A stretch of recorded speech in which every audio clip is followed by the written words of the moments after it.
listeners, and welcome to another episode of TandL Talks, the podcast for, about, and featuring fabulous educators. I'm your host, Nancy. In each episode, we focus on the people and practices that are helping us go stronger together as a learning community. Today, we're diving into LETRs training and the impact it has on classroom practice. Joining me is my co-host Gena, our district LETRs facilitator, and first grade teacher Leslie Porter from Mountain View. Leslie recently completed LETRs training, and she's here to share how it shaped her understanding of the science of reading, transformed her instruction, and ultimately changed the way students experience learning to read. Let's get started. Hello, I'm Nancy, and I'm the host of TandL Talks, and we are here to talk a little bit about LETRs training. I'm Gena. I guess you're so lovely co-host that you can't see, so you'll just have to take my word for it. She's lovely, for reals. And I am in teaching and learning, but also the district LETRs facilitator. And I am Leslie Porter. I work at Mountain View Elementary as a first grade teacher who recently just completed LETRs training. Great. So Leslie, tell us, why did you decide to take LETRs training? I am on the CKLA cadre, and when I started, Gena was constantly talking about the science of reading, and it intrigued me, and I needed more information. And so you did LETRs training last year, correct? Correct. Okay. And did you have any aha moments during the training? Was there anything that you're like, oh, that makes sense? There were multiple. Tell me about that. The first biggest aha was, this makes so much sense. Why we're teaching reading, according to CKLA even, this is why it needs to happen. And it flows so much together within the LETRs, within the science of reading, that it was just, it clicked, it made sense. I think taking LETRs before we adopted CKLA, I sort of had the different aha moment, because I saw this and then I could start to put the pieces together with, oh, this is why this curriculum is designed this way. So it's cool. I had the same kind of experience. And Gena, you took LETRs as you were also leading the adoption process, is that right? Yes. And so that helped probably really guide our adoption of CKLA, It right? did, because at that time, that was just sort of really coming into the front of districts and educators, and lots of curriculum writers just slapped a sticker on their box that said Science of Reading Aligned, and it really wasn't. So it was very helpful to have that lens during the adoption process, for sure. So how did LETRs change or deepen your understanding of how kids learn to read? I thought of this one, and then I forgot what I was going to say. So, as a first grade teacher, we have skills and we have knowledge. And at first, that was super overwhelming, coming from Read Well Right. into, you have all of this reading curriculum. Why in the world do we need to have this knowledge? It's not us that need the knowledge. It's the kids that need the knowledge. And just piling all of the information that you can into these young minds and realizing that that's going to help their reading scores, their reading comprehension, everything just excel. It was a game changer. Mm-hmm. Plus, the way you teach the sounds in first grade, is, as a teacher, you just kind of are like, But there's a method, there's a reason. And even talking to a first grader and explaining to them why and how you make a sound has increased their ability as well. Tell me more about that. Those little mirrors. Oh, right. I bought myself a classroom pack of mirrors, and having those first graders watching how their mouth is forming the letter, and then having that click moment where, oh, now I understand the difference between B and D, the way you say them, it's completely different. She's like the poster child now for letters. I'm loving this. No. Well, and those mirrors and the letter formation and really looking at how that looks on your mouth, I also think about how happy that makes our speech therapists, right? Because that is a lot of the work they do, and I love that it's integrated into ELA instruction in the classroom too. And I even have a sound wall in my classroom now that has all of the sounds, this little sound cards from CKLA that are color-coded, have the little power bar, have the words that match the sounds, and they are all organized according to how you make the sound in your mouth. The vowel valley and the... Yes, thank you. Yeah, I had an anecdotal conversation with somebody not in education, and that person was telling me about a coworker who said she had to go home and clean out her junk drawer. And they had this conversation about, is it drawer or drawer? She goes, I'm saying drawer. But that is a perfect example of like j and jur sound so similar that unless you're really explicit with kids, what that showed me is that led to a lifetime of that person mispronouncing a very common word. Right. And not even being aware. Right. That's interesting. It's also impacted the spelling of my first graders because those wonky words that you're like, I don't know why it's spelled that way. I went back into my classroom and said, this is spelled this way because back in the day, example, whatever. Yeah. Yeah. So cool.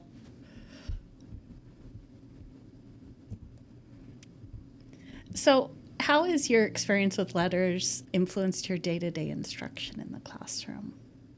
Just making sure that they are getting that basic building core foundation for the knowledge of the sounds, how to produce them, how to write them, how to decode words, and just making sure that, you know, we do a lot of tapping of the sounds and blending all the words or all the sounds together to make their words, and just being really intentional at those basic little baby steps in first grade so that we can continue to progress and become fluent readers. Mm-hmm.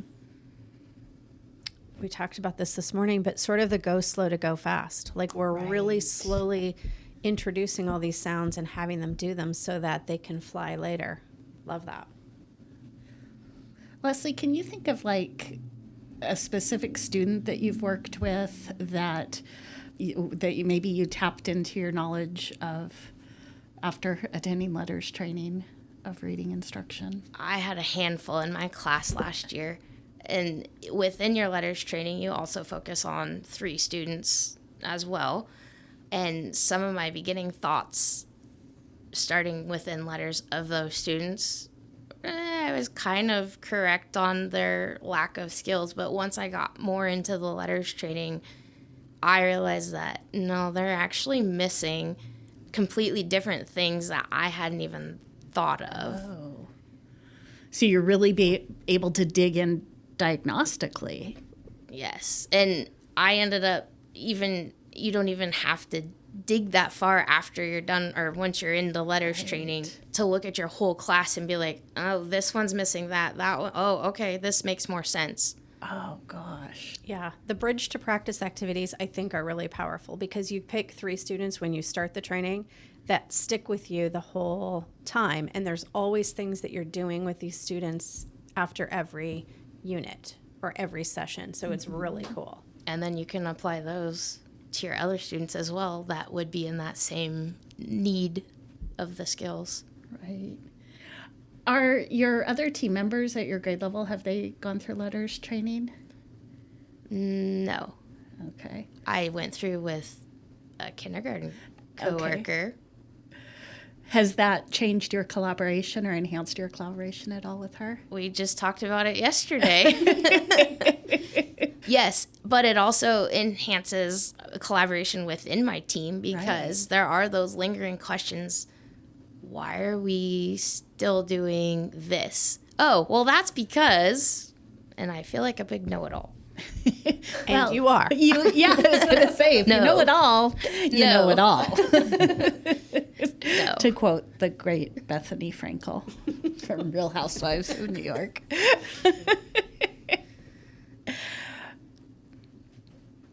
It also helps that I'm on cadre. Yeah. And my partner within cadre, she's already taken letters training. So for both of us to have that knowledge and apply it within cadre when we're pulling out the essential standards and when we're looking at the timeline for the schedule for the school year, and that helps as well. Yeah. You think of the instruction that you got at a pre-service level at the university compared to letters training, right? This was actually a very cool year for me to do letters training because I was also hosting a student teacher at the time. Okay. And so she did have some basic, but I was able to dive deeper with her and teach her so that then she can go back and apply that to our classroom for the school year. And she knows more of it as well now. She got the Reader's Digest version of letters. That is so cool. That is really great. And she's more prepared to have her own classroom now this year, right? Yes. And she had questions within her assignments at school, and she's like, I still don't understand. And I pulled out my letters manual, and I said, here it is. And she's like, that makes way more sense. Oh, cool. Yeah, that's awesome. That's awesome. Really exciting. So what role do you see letters playing in our district's broader literacy goals? I think in order for anybody to teach CKLA with fidelity, letters training really helps, because CKLA at first, without letters training, is super overwhelming. There's so much to it. Looking at it through the letters lens, I know what I need to focus on, what my students need to focus on, and I can just plug along within that path instead of having to be trying to figure out, well, hold on, wait, what's going on here? It clears things up. Ooh, I love that. It clears things up, because curriculum can be overwhelming. There's lots of parts and pieces to it, but if you understand where you're going, you can kind of make that clear pathway. That was a great description. Thanks. I was on a whim. So, Leslie, I'm thinking about this. You are a primary teacher at heart, K1. If you automatically tomorrow were having to teach older kids, it's just pretend. Don't get stressed out. It's just a pretend. What are there things from your knowledge of the science of reading and letters that you would take with you to an intermediate class? Oh, my teammate was training with me last year too. Forgot. She moved on. Oh, okay. And now she's back. Yeah, and Gena keeps hyping up letters too, because it goes deeper into the older grade levels for the science of reading. And for sure. Yeah, that year one is really about the reading brain and how kids learn to read and what good phonics instruction looks like and why you have to infuse more than just phonics into early reading. But year two talks about vocabulary, background knowledge building, reading comprehension, spelling, writing. So it's great. Although we're not offering year two this year because we're trying to get more people into year one. Right. 12 spots open. Not to plug it or anything.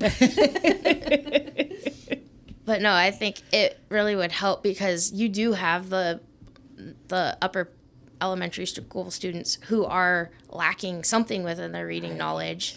And so even though I am down at the first grade level, I can see, okay, well, this student actually probably is at a first grade level. Why is that? And you can apply some of the knowledge that you have to help the older student.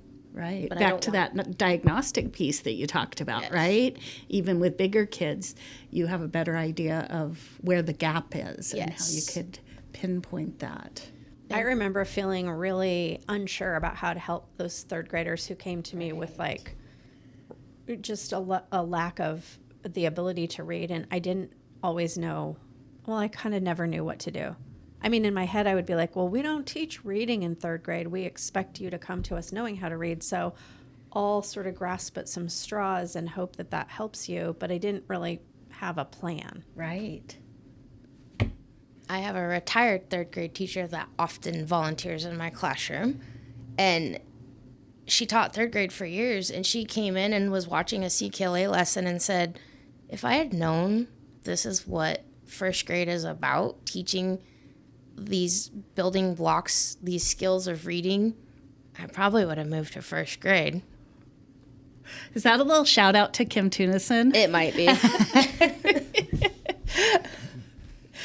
I would love to have her on the podcast. And she is I will text her right now. Retired and enjoying it. So what advice would you give to a teacher who's just getting ready to start LETRs training? Don't wait. Start it. Continue going. Just baby steps. And just keep on pushing through. If you wait, and Gena said it, which I did listen. You did. But if you wait, you are going to be so overwhelmed because there is so much information that you need to get through. Don't wait. And I think another reason not to wait that you pointed out is that if you start it early and you get those 3 students that you're going to use the bridge to practice activities on, you can make a difference in your classroom while you're in LETRs training. You don't have to wait until it's all the way done. When does your LETRs training start this year? We have 2 cohorts. One starts in October and one starts in November. That'd be a perfect time. Getting your DIBELS data all put in there. You can really see which 3 students you probably want to focus on too. Right. So tell me a little bit about the structure of the LETRs training, because as you're talking about not waiting, there's that independent piece, but then there are also online classes with Gena. So you get a LETRs manual, which you have to read. And then alongside that, there's a learning platform through Lexia, who owns the LETRs training. And that's quite extensive, but you get to see classroom examples. You get to kind of go through, and there's quizzes and tests, which I'm going to be honest, they're not easy. No, they are Even not. though they are open book, they're not. It's not like a cakewalk. Takes a very long time. Well, it took me a very long time. But very worthwhile. And then in addition to that, there's 2 sessions that are held virtually but live that I facilitate, where we sort of go over the most important learning in that unit, but also do a little bit of crosswalking with what we're doing in our district and how it aligns, so that we can sort of say, yes, we are using research-based practices. Our curriculum is high quality and aligned with the science of reading. And I think it just helps teachers see, oh, now I understand why I'm supposed to do this. I was skipping that because I didn't really know what that was. And I wish I could show you my LETRs manual because it is highlighted with multiple areas and little notes written in the book, and it's in my classroom and it's ready for me to pull out. I pull mine out once a week at least to look something up. Yeah. Sorry, Sarah Simon, I didn't use Post-it notes like you do. Some people can't write in books. It's like an ingrained habit. Oh, she tabs everything with Post-it notes. Color-coded? Yes, Sarah Simon is the Post-it note queen. Love it. So how has this learning impacted you personally as an educator, Leslie? As an educator, I feel a lot more confident with teaching my little first graders reading. I feel that I am making a bigger impact on them and giving them the knowledge in more ways than one. You know, I have the conversations with my first graders about this. You know, I was talking earlier about spelling. This word is spelled this way because a long time ago, the, Anglo-Saxon version of this word was this way, and we kind of changed it a little. And so just giving them the knowledge and the power to have that deep understanding and just it makes me feel better that I'm not just kind of skirt-tailing over some information and pretending that I know, when I can actually share this information with them. Yeah, and I think, gosh, that reminds me of the part in the LETRs training where, as an educator, you go to your students, well, sometimes English just doesn't make sense. Right, that's what I was just thinking. And it does make sense. Right, If you right. know why it makes sense and you can explain it. I think, too, like our curriculum explicitly teaches the schwa sound, which, if you don't know, is the most common vowel sound in English language. And it's not represented by a single letter. And kids have to know that sometimes in unaccented syllables, you're going to hear that schwa sound. But if you're not teaching that, that makes it really hard to decode that sound. Can you tell us what the schwa sound is? It's sort of like if I said the word banana, there's lots of A's in that word, but only one sounds like an A. Ba-na-na.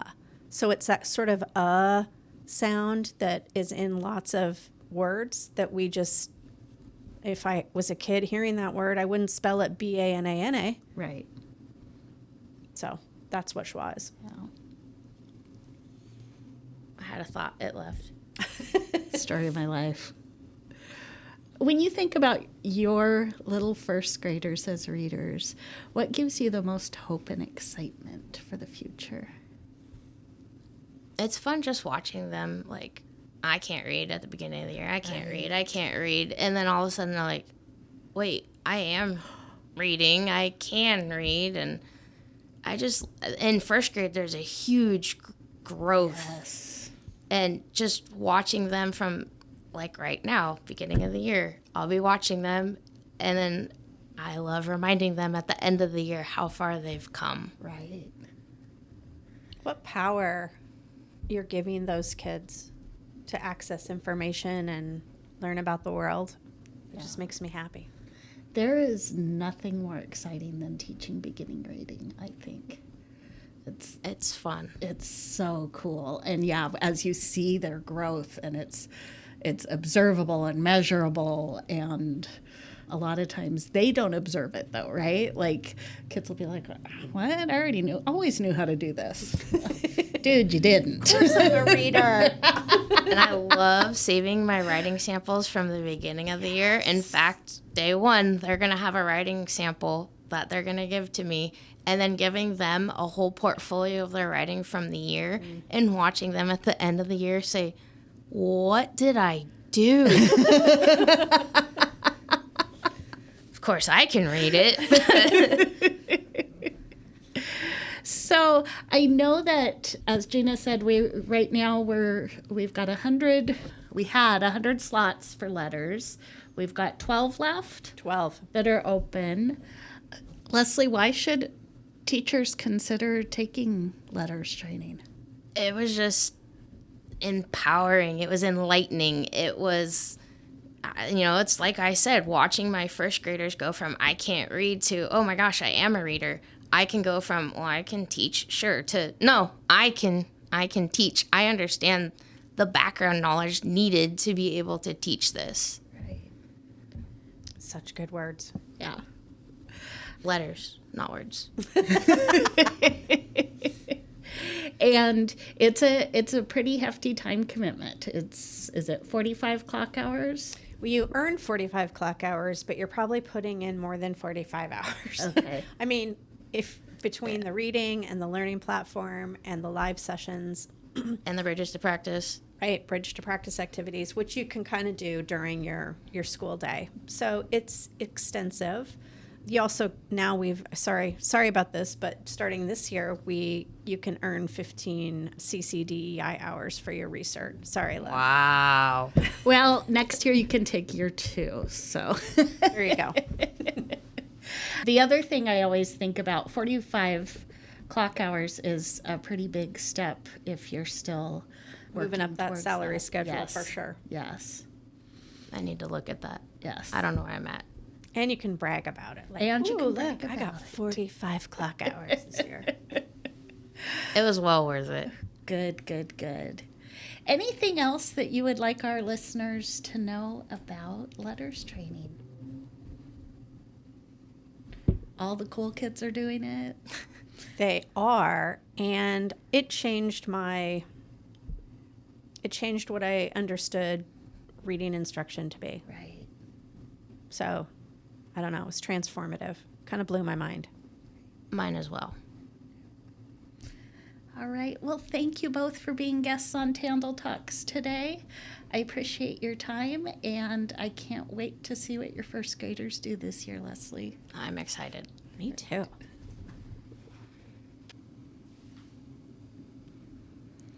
Thank you for tuning in to TandL Talks. Huge thanks to Leslie for sharing her journey and classroom insights, and to Gena for her leadership with LETRs across the district. If you're a teacher who hasn't yet participated in LETRs, Leslie's story shows how powerful this learning can be, not just for your instruction, but for the confidence and success of your students. Thank you for listening to this episode of TandL Talks. Be sure to follow us on Spotify, Apple Podcasts, or YouTube so you never miss an episode. And if you enjoyed today's conversation, give us 5 stars and share it with a colleague who might need a little inspiration. Stay connected with TandL Talks for more stories from educators across Puyallup. And as always, keep learning, keep leading, and keep inspiring.